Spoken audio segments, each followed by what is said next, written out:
के रायपुर में केंद्रीय गृह मंत्री अमित शाह ने नक्सल प्रभावित राज्यों की बैठक ली और बैठक में 8 राज्यों के मुख्य सचिव, डीजीपी और इसके अलावा केंद्र के अधिकारी भी शामिल हुए।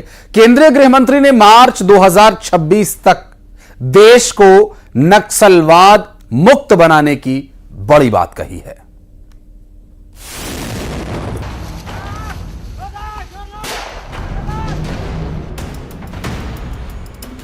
वामपंथी उग्रवाद के फाइनेंस की टोटल इकोसिस्टम को इस पर करारा प्रहार करने का काम भारत सरकार की एजेंसियों ने किया है।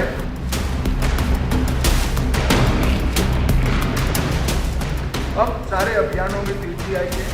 सरेंडर भी ज्यादा होता है, अरेस्ट भी ज्यादा होते हैं, मारे भी ज्यादा जाते हैं और सजा भी ज्यादा होती है। 2 दिन के छत्तीसगढ़ दौरे पर आए केंद्रीय गृह मंत्री अमित शाह ने नक्सल प्रभावित राज्यों की बैठक ली। बैठक में नक्सलियों के खिलाफ आक्रामक रणनीति बनाने पर चर्चा हुई। बैठक के बाद अमित शाह ने प्रेस से बात करते हुए मार्च 2026 तक देश को लाल आतंक से मुक्त करने का ऐलान किया।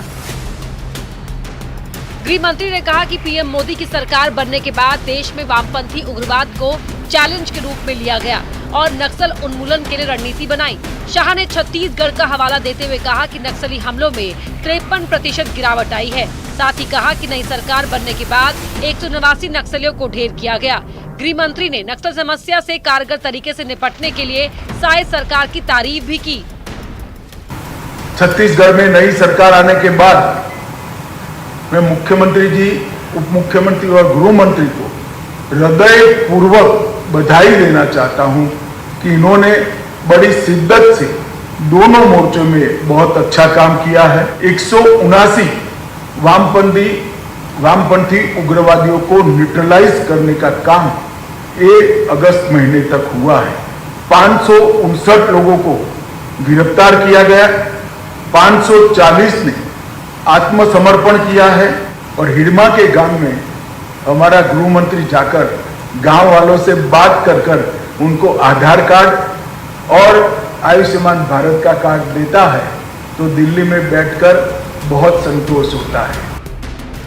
केंद्रीय गृह मंत्री ने लाल आतंक को नेस्तनाबूद करने की केंद्र की मंशा को भी साफ किया। शाह ने एक सवाल के जवाब में बताया कि नक्सली अगर पाताल में छुपा होगा तो मारा जाएगा। पाताल में भी छुप जाए, जिसके हाथ में हथियार है उसको न्यूट्रलाइज किया जाए। सर, मेरा नाम हो गया भैया, बंकर क्या होता है, मैं पाताल तक कह रहा हूँ। पाताल में भी छुप जाए, जिसके हाथ में हथियार है उसको न्यूट्रलाइज किया जाए। सर, मेरा नाम हो गया भैया, बंकर क्या होता है, मैं पाताल तक कह रहा हूँ। न्यूज 18 के सवाल पर अमित शाह ने आंकड़ों का हवाला दिया और बताया कि सरेंडर करने वाले नक्सलियों की संख्या सबसे ज्यादा रही है। न्यूज 18 से अभिषेक शुक्ला। सर, जो सफलता मिल रही है नक्सलवाद को, ये कहा जाता है गोली और बोली दोनों तरीके होते हैं। आपको क्या लग रहा है, कौन सा तरीका ज्यादा सफल हो रहा है?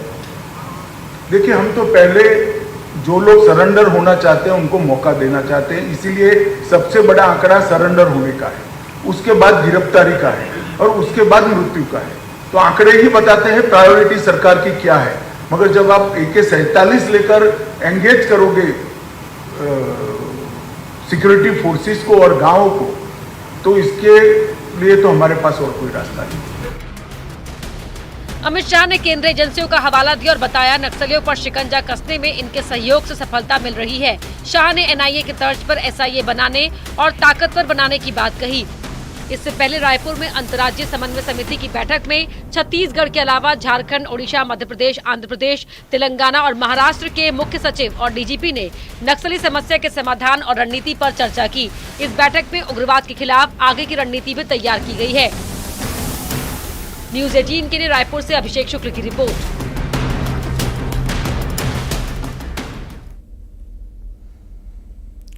और जम्मू कश्मीर में कांग्रेस और नेशनल कॉन्फ्रेंस के गठबंधन को लेकर केंद्रीय गृह मंत्री ने तंज कसा। एक सवाल के जवाब में कहा कि नेशनल कॉन्फ्रेंस धारा 370 झंडे को लेकर जो राय रखती है, क्या कांग्रेस उससे इत्तेफाक रखती है?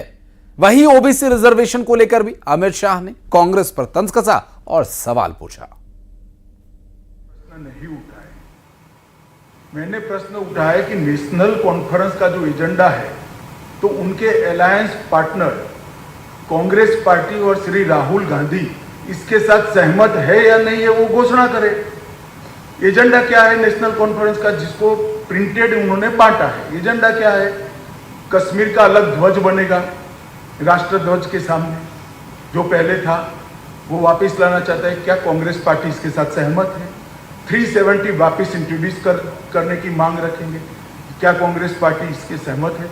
उन्होंने कहा है कि मोदी जी के आने के बाद जो ST SC OBC का रिजर्वेशन मिला 370 जाने के बाद, इस पर हम पुनः विचार करेंगे। तो कांग्रेस पार्टी ने यह स्पष्टता करी है कि जम्मू कश्मीर में से ST SC OBC के रिजर्वेशन को समाप्ति की जो बात है, इससे कांग्रेस पार्टी और राहुल गांधी सहमत है या नहीं है?